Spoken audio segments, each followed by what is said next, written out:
विपिन बिहारी नंद लाला, वृंदा विपिन बिहारी नंद लाला, वृंदा विपिन बिहारी नंद लाला, वृंदा विपिन बिहारी नंद लाला, सेवा कुंज बिहारी नंद लाला, सेवा कुंज बिहारी नंद लाला, यमुना पुलिन बिहारी नंद लाला, यमुना पुलिन बिहारी नंद लाला, मेरा मदन बिहारी नंद लाला, मेरा मदन बिहारी नंद लाला, भज गोविंद गोविंद गोपाला, भज गोविंद गोविंद गोपाला, भज गोविंद गोविंद गोपाला, भज गोविंद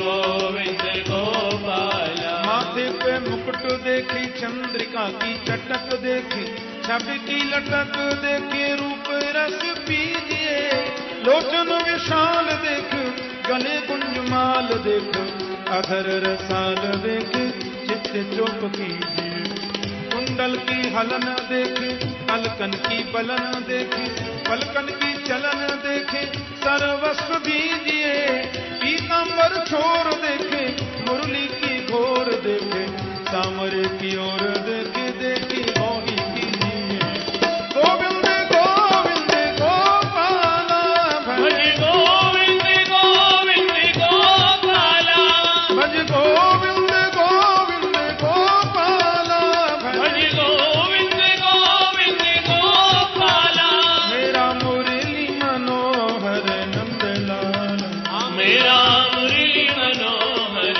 नंद लाला, मेरा मुरली मनोहर नंद लाला, मेरा मुरली मनोहर नंद लाला, मेरा मुरली मनोहर नंद लाला, मेरा मुरली मनोहर नंद लाला, मेरा मुरली मनोहर नंद लाला, मेरा मुरली मनोहर नंद लाला, भज गोविंद गोविंद गोपाला, भज गोविंद हरि गोविंद बोल। गोपाला, भज गोविंद गोविंद गोपाला, भज गोविंद सब गाइए। गोविंद गोपाला, भज गोविंद गोविंद गोपाला, भज गोविंद गोविंद गोपाला, मेरा मुरली मनोहर नंद लाला, मेरा मुरली मनोहर नंद लाला, मेरा मुरली मनोहर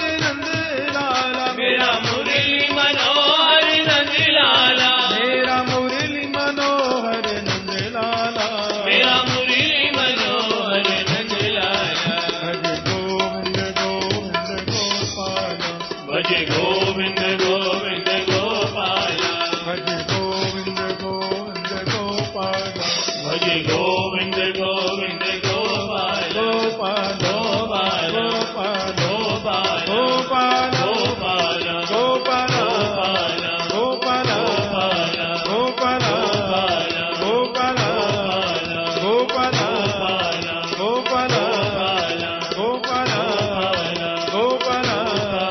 गोपाला गोपाला गोपाला गोपाला गोपाला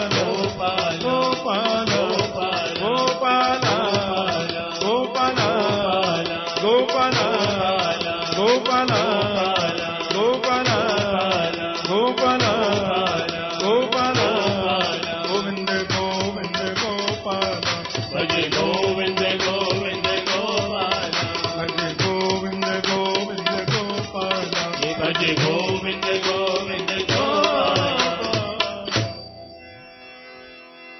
पति पत्नी दोनों मिलकर के गोविंद के भजन में लीन हो जाते हैं, क्योंकि सर्वम त्यक्त्वा हरिं भजेत ये परीक्षित की मनस्थिति है। भगवान की कृपा, संतों का आशीर्वाद, वे दिनों दिन प्रजा का प्रशासन बड़ी कुशलता से कर रहे हैं। क्रमशः 4 पुत्र परीक्षित को हुए। 4 पुत्रों में जो ज्येष्ठ हैं उनका नाम ही तो जन्मेजय है। माता शत्रु पिता वैरी, ये न बालो न पाठित। वे माता पिता तो अपने पुत्रों के शत्रु होते हैं जो बच्चों को सुंदर शिक्षा नहीं देते। समय समय पर बाल गोपालों को सुंदर शिक्षा दीजिए, व्यावहारिक भी, व्यावसायिक भी, व्यवस्था संबंधी भी बहुत जरूरी है। और आदर्श परीक्षित के राज्य में कोई घर में ताला तो लगाता ही नहीं, किसी को जरूरत ही नहीं ताला लगाने की। एक दूसरे के प्रति अत्यंत अद्भुत प्रेम है सबको। प्यार से बोलो जय श्री कृष्ण। वैसे हम लोगों की एकादशी कल है, पर कुछ लोग एकादशी आज भी किए हैं, मुझे ऐसा लगता है। वैसे स्मार्त भक्तों की एकादशी आज है, वैष्णवों की कल है। इसलिए आज जय श्री कृष्ण में करंट कम आ रहा है। पेट्रोल नहीं तो गाड़ी कहां से चले। पर हमारे वृंदावन में जैसी एकादशी होती है ना, ऐसी एकादशी तो रोज हमें तो अच्छा। जो जो माल मसाले बनते हैं, खाली आटा चावल ही तो नहीं खाना है, बाकी तो सब चलता ही है। कुट्टू की पूड़ियां, कुट्टू की पकौड़ियां, सावा की खीर, साबूदाने की खिचड़ी, बादाम की चकती, पिस्ता डालकर मिठाई। ऐसी एकादशी रोज आवे, फिर बोलने में कंजूसी क्यों? भाव से बोलो ना जय श्री कृष्ण। गृहस्थ आश्रम से निवृत्ति लेने का नियम है शास्त्र में, क्योंकि 50 के बाद में तो वन शुरू हो जाता है ना जी, वन। एक क्या वन, इसका मतलब है वनम प्रव्रजेत धीर, वन में चले जाओ। एक सज्जन हमसे पूछने लगे, महाराज वानप्रस्थ में जाने का मन तो होता है, अब पहले तो लोग वन में जाते थे तो वन में फल मिल जाते थे, फल खा करके भजन करते थे। अब वन में जाएं तो वन में पेड़ ही नहीं है, तो फल कहां से होंगे? तो कैसे वन में जाएं? अरे मैंने कहा वन में जाने का मतलब है वृंदावन चले जाओ। जय श्री कृष्ण। वनम वृंदावनम नाम पसव्यम नव काननम, गोप गोपी गवाम सेव्यम, पुण्याद्रि तृणवीरुधम। वन में जाने का मतलब है 50 के ऊपर जाओ तो ज्यादा से ज्यादा वृंदावन जाने की चेष्टा करो।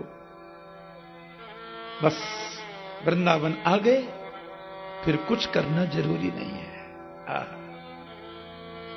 वृंदावन की गलियों में भ्रमण करना ही प्रदक्षिणा है, परिक्रमा है। वृंदावन में विश्राम करना ही समाधि है, ऐसा संत जन कहते हैं। क्योंकि यहां तो कण कण में गोपाल वास करता है। स्वामी श्री अखंडानंद सरस्वती जी महाराज भागवत के और संत समाज के बड़े प्रतिष्ठित विद्वान। मैं जब बहुत छोटा था, मैंने सुना स्वामी जी एक बार यमुना किनारे जा रहे थे, साथ में उनके कुछ संत थे। स्वामी जी ने तुरंत एक मुट्ठी बालू उठाई और उन साथियों को दिखाते हुए बोले, इस बालू को जरा गौर से देखो, इसमें एक कण श्याम है तो एक कण गौर है। बोलो जय श्री कृष्ण। इस भूमि के कण कण में गोविंद प्रिया प्रियतम वास करते हैं। ऐसी पावन स्थली वृंदावन है और समस्त देव वहां आकर के निवास करते हैं आनंद प्रदान करने के लिए। वृंदावन चले जाओ। राजर्षि परीक्षित ने देखा कि 45 का तो हो ही रहा हूं और 50 के बाद गृहस्थ आश्रम के से निवृत्ति लेने का नियम है, तो थोड़ा अभ्यास करें ना, थोड़ा सत्संग अभ्यास चलना चाहिए। परीक्षित महाराज ने आज अपने खजाने में प्रवेश किया और खजाने में जाकर के देखा तो एक बड़ा सुंदर सुवर्ण मंडित मुकुट है, और मुकुट को परीक्षित ने उठाया, सिर पे रख लिया। मेरे बाबाओं के समय का मुकुट है, चलो आज यही पहन लेते हैं। 10 सैनिकों को साथ में लेकर के चले गए सुदूर वन में। ये भाव था थोड़ा भ्रमण भी होगा और किसी संत का दर्शन करेंगे, वन में थोड़ा सत्संग करेंगे। अब हुआ ऐसा कि वो तो घोड़ा तेज ज्यादा हो गया, नितांत निर्जन वन आ गया, और एक जगह पर ऐसी कुछ तिराही चौराही सी आई कि वो कोई किधर निकल गया, कोई किधर, परीक्षित बिल्कुल अकेले पड़ गए और इनका घोड़ा नितांत वन में चला गया। वहां जाकर के परीक्षित महाराज ने एक विचित्र दृश्य देखा। ध्यान से सुनना। एक पैर से कोई बैल खड़ा है, एक ही पैर है, और बैल के सामने गौ माता खड़ी है। ये बैल स्वयं धर्म है। सतयुग में धर्म के 4 चरण होते हैं, सत्य, दान, दया और पवित्रता। त्रेता आते आते उसके 3 पैर रह जाते हैं, सत्य, दान और दया। द्वापर में 2 ही चरण रह जाते हैं, सत्य और दान। पर कलयुग आते आते धर्म का एक ही पैर सुरक्षित रहता है, और वो है सत्य। इसलिए तो गोस्वामी जी कहते हैं, धर्म न दूसरा सत्य समाना। कलयुग में तो धर्म सत्य में ही प्रतिष्ठित है, वही एकमात्र स्तंभ बचा है। और उसके सामने जो गौ माता खड़ी खड़ी बैल को देखकर रो रही है, वो साक्षात पृथ्वी है। ये दोनों रो रहे हैं। पृथ्वी रूपा गाय रोती है और बैल उसको समझाता है कि कश्चिद भद्रे नामहमात्मनस्ते भिक्षायासीं लायते सन्मुखेन आलक्ष्ये भवतीमन्तराधिं दूरे बंधुम सोचसी कंचनाम्ब। माता क्यों रोती है आप तो करुणामयी है ना, मातृ रूपा है। आपका कोई बंधु आपको छोड़कर चला गया, जिसके वियोग में रोती हो? या फिर पादैर न्यूनम सोचसी मेक पादम, आप इसलिए भी रो सकती हैं। मुझे लगता है कि बैल तो 4 पैरों का ही अच्छा लगता है, मेरे 3 पैर किसी ने काट दिए, इसलिए आप में करुणा आ गई और आप रो रही हैं। मुझे एक पैर से खड़ा देखकर के आपको ऐसा लग रहा है। क्या बात है देवी, मुझे बताओ। परीक्षित ने कहा, बात क्या कर रहे हैं? प्रणाम, मैं परीक्षित। कौन है आप? आपके 3 पैर किसने तोड़े? मेरे राज्य में आकर के धृष्टता करने की हिम्मत किसकी हुई? हे भगवान, मेरे राज्य में तो ऐसा कभी नहीं हुआ। मेरे रहते हुए आपके 3 पैर किसी ने तोड़ दिए। किसने किया ऐसा? उसका नाम बताएं, मैं उसको दंड दूंगा, मैं प्रयास करूंगा उसको दंड देने का, क्योंकि मेरे रहते ऐसा होना नहीं चाहिए। धर्मरूपी बैल बोला, किसका नाम लूं कि मेरे 3 पैर किसने काटे? यदि हम कर्मयोग पर विश्वास करें, क्योंकि शास्त्रों में तो कर्मयोग, भक्ति योग, ज्ञान योग, मीमांसा, दर्शन, ये सब वर्णन है। अब यदि कर्म की बात पर विश्वास किया जाए तो दोषी कौन है? सोचो। कर्म किया है मैंने, तो फल पड़ोसी क्यों भोगेगा? मेरा कर्म ही ऐसा हुआ होगा राजन, जिससे कि 3 पैर टूट गए। अब इसमें नाम लेने और न लेने से क्या फर्क पड़ता है? मीमांसा दर्शन पर यदि चिंतन करें तो मीमांसा दर्शन में स्पष्ट किया गया है कि सुख और दुख दोनों मन की कल्पना है।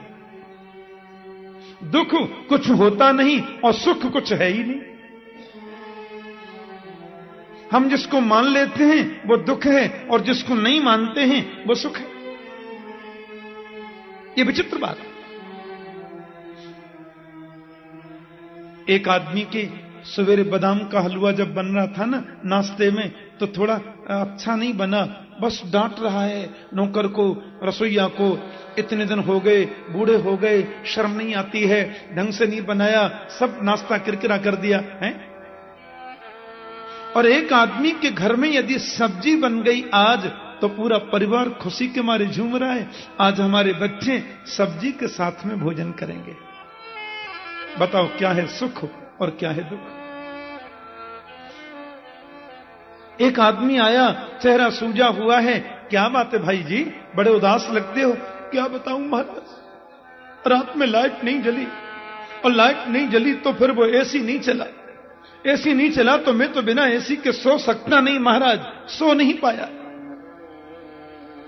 एक आदमी बिना एयर कंडीशन के सो सकता नहीं, और एक व्यक्ति खेत पर काम करते करते खेत की मेड़ पर हाथ की तकिया लगाई गहरी नींद में सो जाता है। बोलो क्या है सुख और क्या है दुख। एक आदमी कितने कितने प्रयास करता है। बंबई में 21वें माला में एक परिवार रहता है, वो महिला बोली मुझे मच्छर बड़ा तंग करते हैं। उनके पति बोले देख लो इनके लिए 21 माला पे भी मच्छर आ जाते हैं, और मैं प्रथम तल पर भी सोऊं तो भी कोई तकलीफ नहीं होती। क्या है सुख और क्या है दुख बताओ। एक आदमी 10-5 लाख रुपए इधर से उधर हो जाए तो कोई फर्क नहीं पड़ता, और एक आदमी को 10-20 रुपए का ही फर्क पड़ जाए तो हार्ट अटैक आ जाता है। क्या है सुख और क्या है दुख।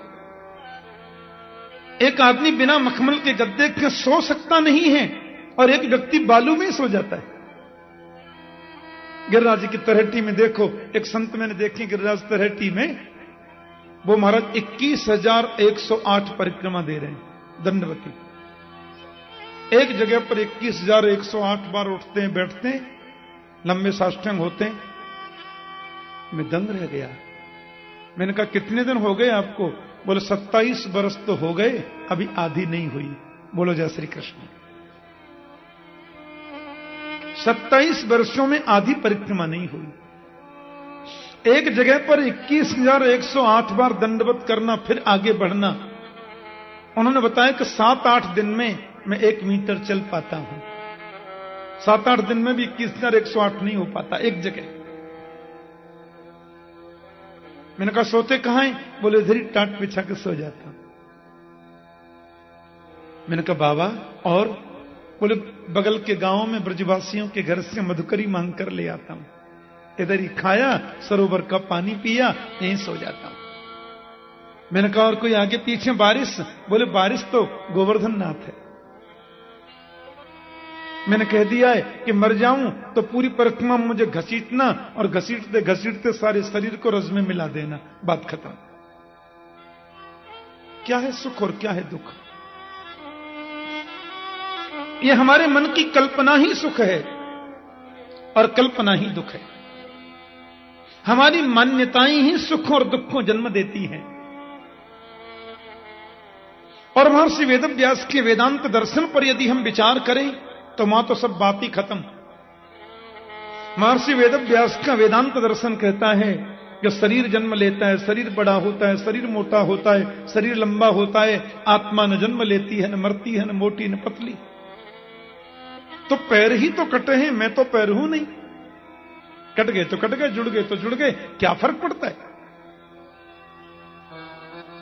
परीक्षित ने कहा हे भगवान, ये तो महान पुरुष है, ये तो साक्षात धर्म है। राजा परीक्षित उनके चरणों में गिर पड़े और प्रणाम करके बोले मैं अपने स्तर से प्रयास करूंगा, दंड तो मिलना चाहिए जिसने आपको कष्ट दिया। वो चले ही होंगे कि काला काला आदमी आया, लंबी तकड़ी भुजाएं, काला चेहरा, बड़ा विकराल शरीर, एक पैर से खड़े हुए बैल के उस पैर को भी तलवार से तोड़ना चाहता है। ये काला पुरुष ही तो कलयुग है। यानी कि कलयुग नहीं चाहता कि धर्म का एक भी पैर सुरक्षित रहे। कथा में बैठने पर आपको नींद आवे तो समझना कलयुग गड़बड़ी करता है। वो नहीं चाहता कि आप सुने। कथा में बैठने के बाद बार बार आपका मोबाइल बजे तो समझो कलयुग इसमें घुस गया। वो नहीं चाहता कि आप कथा सुने।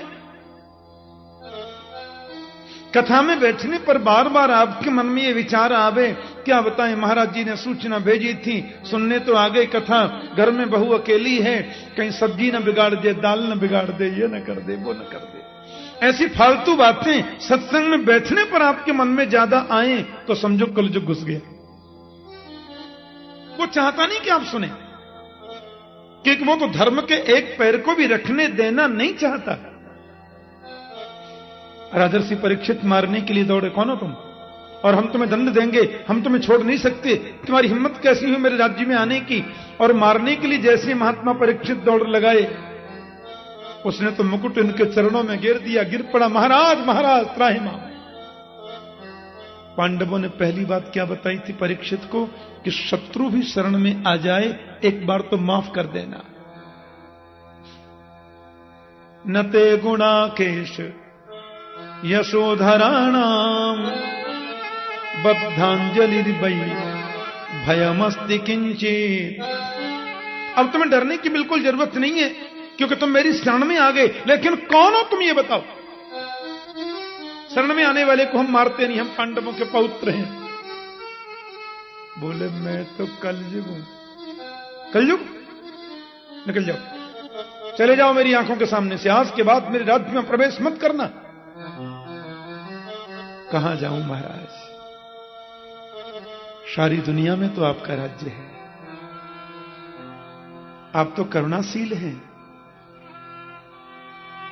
यत्र क्वचन वत्स्यामि सार्वभौम तवाज्ञया लक्ष्ये तत्र तत्रापि त्वामाप्तेषु सनासनम। सब जगह तो आप हैं। राजा परीक्षित ने देखा कि कलयुग है, कलयुग में दुर्गुण तो लाखों हैं, पर एक बहुत बड़ा इसमें गुण भी है।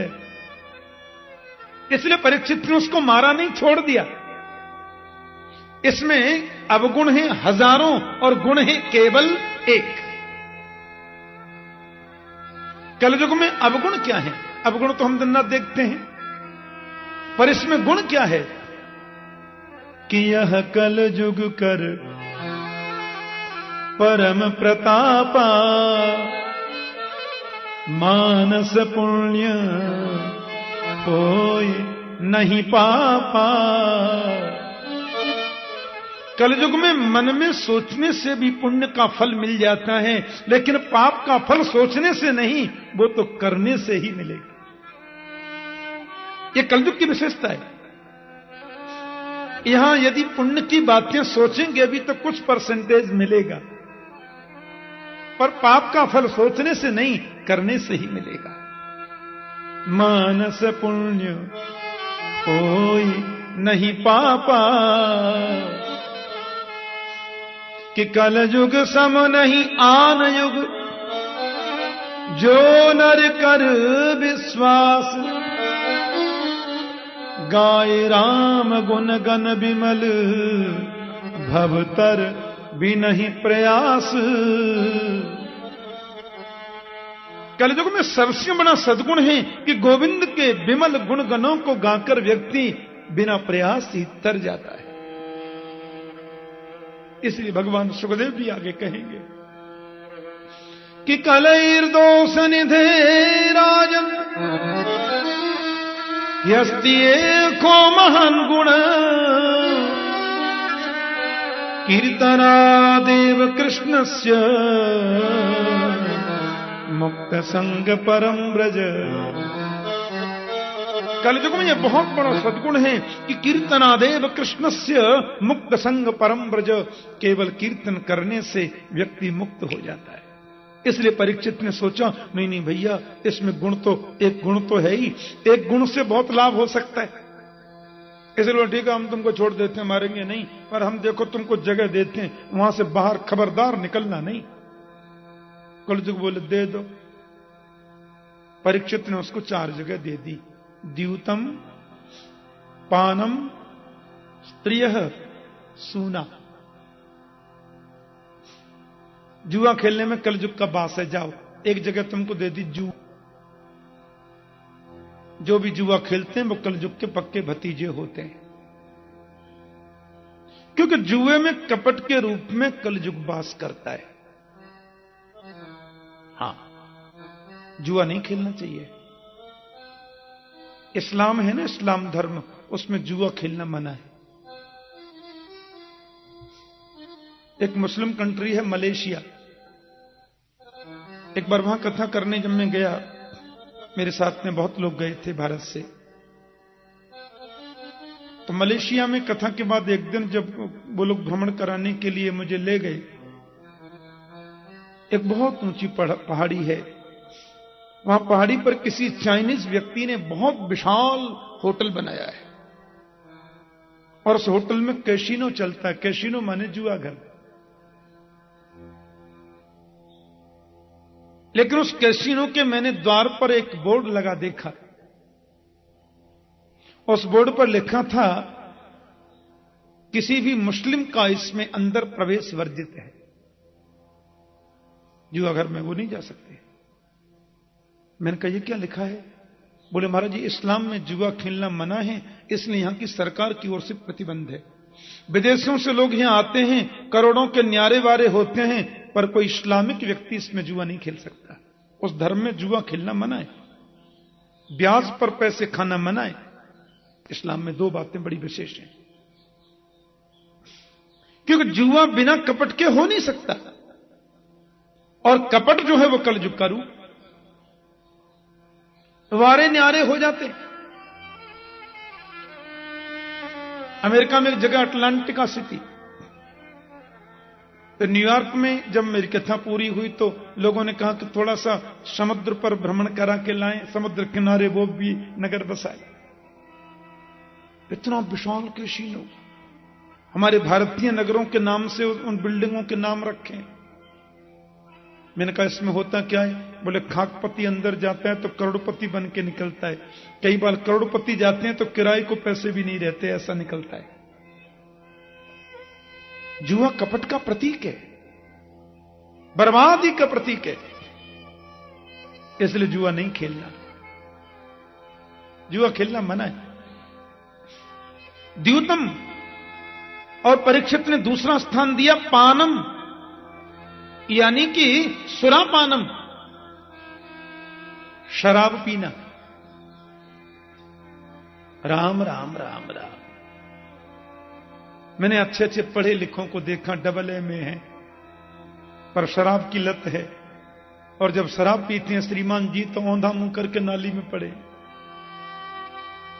कुत्ते से बात कर रहे हैं, औंधा मुंह करके नाली में पड़े, बगल में कुत्ता खड़ा उससे बोल रहे हैं, खा वहीं खा। पी लिया तो पड़ोसी के घर को अपना समझ के पहुंच गए, चाय नाश्ता कर ली तो याद आया तो पड़ोसी का है। आदमी को पशु बनाती है शराब, कभी नहीं पीनी। उसमें मद के रूप में वास करता है कलयुग। मद ही कली का रूप है।